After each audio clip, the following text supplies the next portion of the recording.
Ryan Poehling is back up with the Montreal Canadiens after JESPERI Kotkaniemi was put on the IR.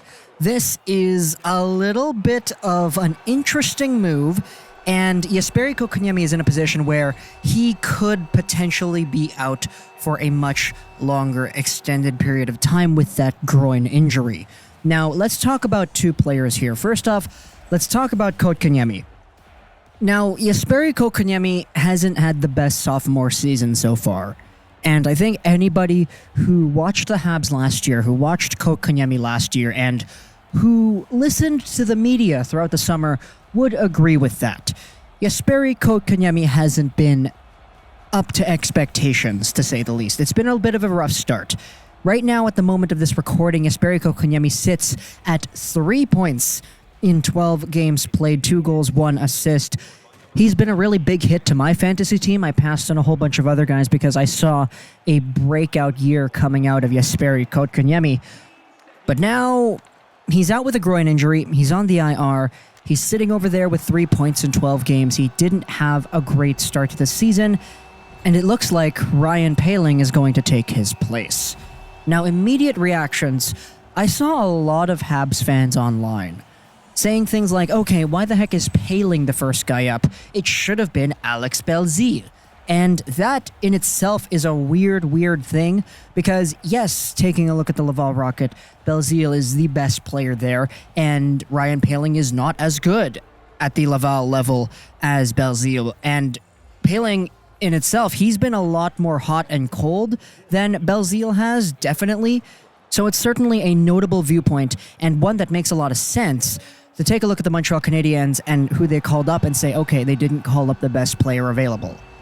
Belzile at the moment, he's leading the Laval Rocket in points, 19 points in 13 games. Ryan Poehling is down there at 5 points in 13 games.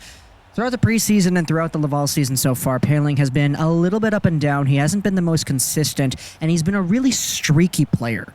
So the fact that he was called up first to the Montreal Canadiens to a center getting out on the IR, it doesn't surprise me because obviously we do know Poehling is the highest goals for per game player the NHL has ever seen. He got 3 goals in his NHL debut last season, so he is better than Gretzky because he has a 3 goals per game on his NHL career. But now, Ryan Poehling coming into the Canadiens will give him a real opportunity to stick with this team. He wasn't initially on the team because his preseason wasn't amazing, but now he has an opportunity to prove that he still does belong in this league. Kotkaniemi, yeah, it sucks to see him out, but if you're getting a groin injury, you're not going to be able to play properly for a while, so I'd be interested in learning about how long Kotkaniemi is going to take to come back. But now this begs the question, what happens when Kotkaniemi comes back? Does Poehling go back down? Does somebody else get moved out of the roster to make room for Kotkaniemi back? I think it all really depends on whether or not Poehling is able to mesh with this Canadiens team well, and whether or not he's able to prove that that 3-goal performance and that stellar game against the Leafs last season was not a fluke whatsoever. Ryan Poehling is a player who can be streaky, and it wouldn't surprise me if he got off to a really slow start, eventually started to pick it up, and eventually got sent down once Kotkaniemi was better. Ryan Poehling benefited from that Laval time playing those top 6 minutes and everything, so who knows what's going to go on with him. And those top 6 minutes in Laval also may even just be filled by Kotkaniemi himself. People have been talking about, okay, once Kotkaniemi comes back, maybe do we send him down to Laval in a conditioning stint? Does he get back up to speed down in the AHL with a top-line center position and comes back to the NHL in full form? Who knows? Maybe that's an option that presents itself too. I wouldn't be opposed to that. Groin injuries do take a very specific set of recovery to go through.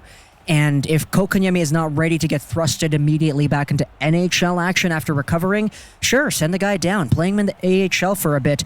Get him back up to speed, because even when he was in the NHL this season, his production and his overall play wasn't up to the standard that most people thought he would be. The sophomore slump is really hitting Kotkaniemi hard, and we're all going to hope for the guy to really improve later on, and I'm sure he will. He's only 19 years old, right? But 3 points in 12 games to start off the NHL season is not amazing.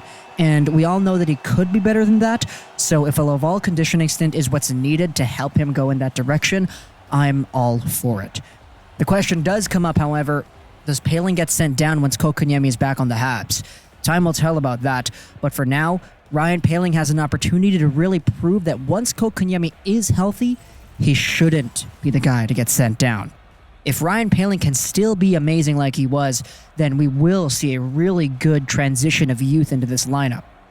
We already have Kotkaniemi, but he's on the IR. We already have Nick Suzuki, and he's been doing a pretty good set of things out there on the ice too.